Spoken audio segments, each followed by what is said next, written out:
Hello everyone, my name is Nienke van Staaveren. I am a research associate at the University of Guelph, and I will be wrapping up this project that you've been hearing about in the previous two talks.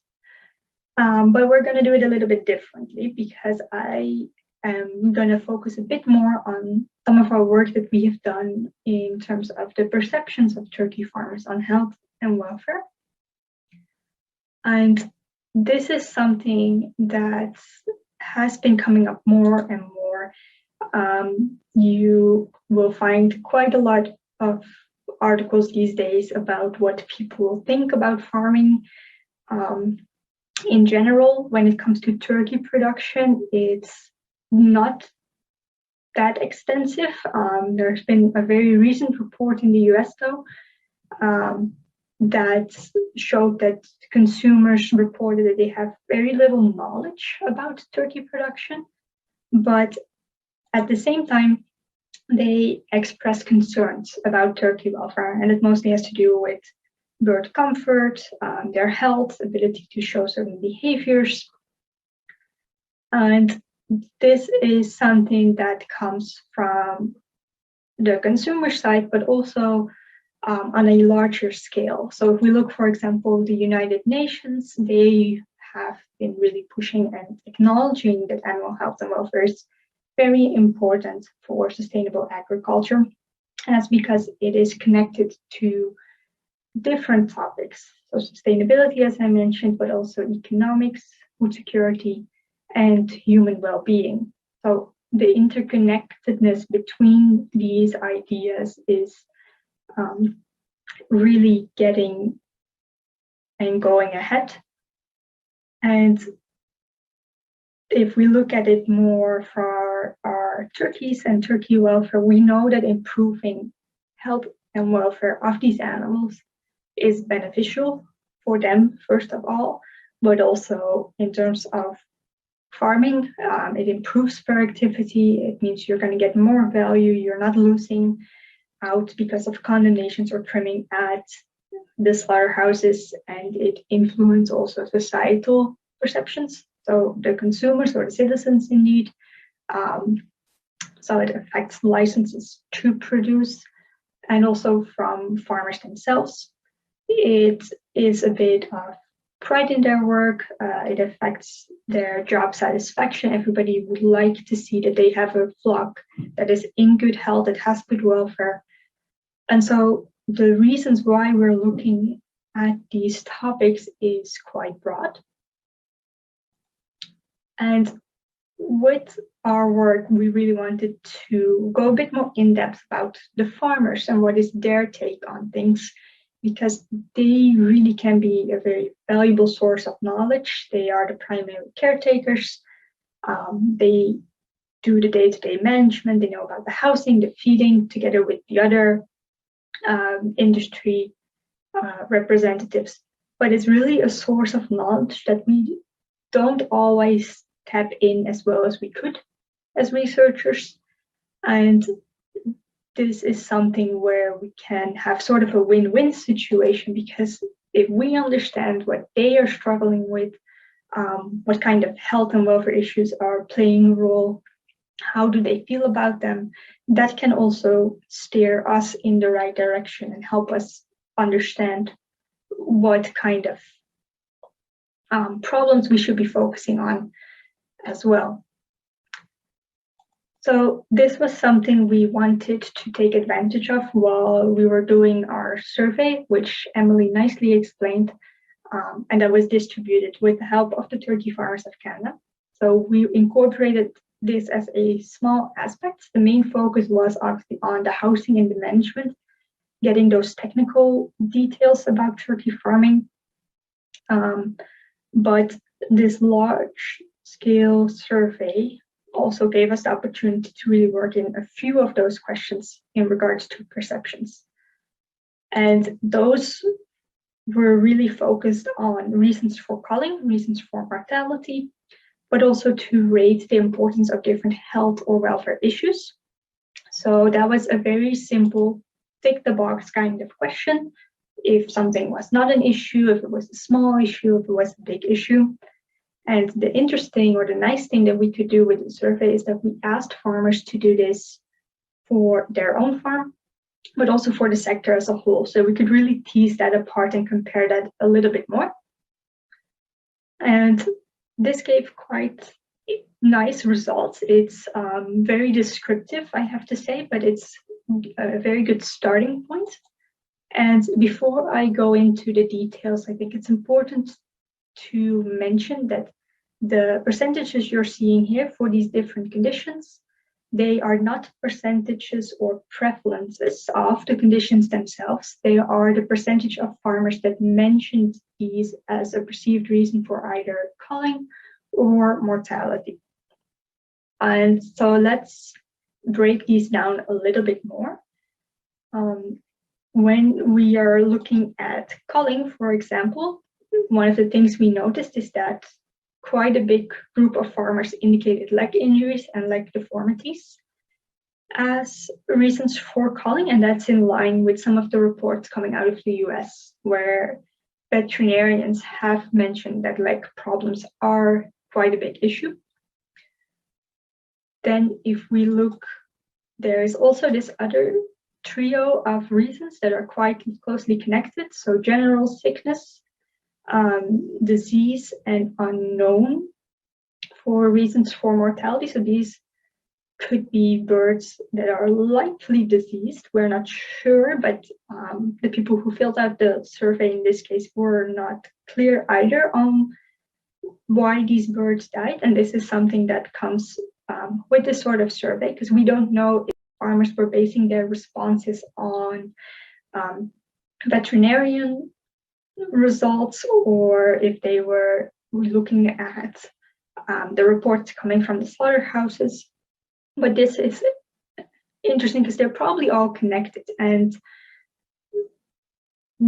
if you have a large proportion of your flock dying for unknown reasons, and that usually is a trigger to look into and try to tease apart what is happening there. The other thing that could be happening here is that maybe some of these birds that are dying here should have been called earlier, but are not getting picked up early enough either. So that's something to keep an eye out for. And then finally, the other thing to point out here is that we're seeing this small body size being mentioned quite frequently for culling, when this is relative to the bird's age. And this could potentially be linked to dehydration as a reason for mortality, like I mentioned, simply because smaller birds might be unable to reach the drinkers. There might be other reasons as well why birds cannot reach the drinkers. So again, like injuries, like deformities, if birds are not mobile or sick, then that could also have an impact on the dehydration of these birds. But all in all, these sort of recordings really help us to identify these sort of patterns. And I think that is something to really take away from this, that by recording reasons for culling and mortality, it helps people to identify these sort of patterns or relationships. And that can steer you in towards direction or help people identify problem areas and help improve management. So it's quite interesting to see and to look at. The other aspect that we did was asking farmers how important they found certain conditions on their farm. So the different conditions are listed here. And you can see in the blue bar, this represents the percentage of farmers that did not find this an issue. Orange if they found it a small issue, and gray if it was considered a large issue in their farm. And they're ordered according to the gray bar. So the most important issue here at the bottom was leg deformities, then followed by aggressive pecking and mortality. So ordered according to if it was a big issue or not.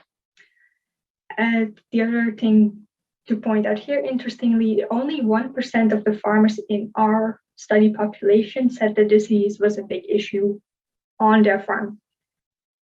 the nice thing is that when we asked this question as well for the sector, that number in particular went up quite a bit. At that point, 20% of farmers said disease was an issue, or a big issue, I should say. And that is a trend that we saw in general. For all conditions, farmers expressed more concern on behalf of the sector than for their individual farms. And this could be a bit of social desirability, simply wanting to present that your farm is in good conditions.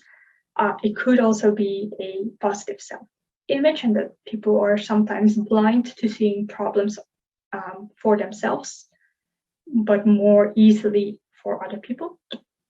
And finally, another thing that could play a role here is simply understanding that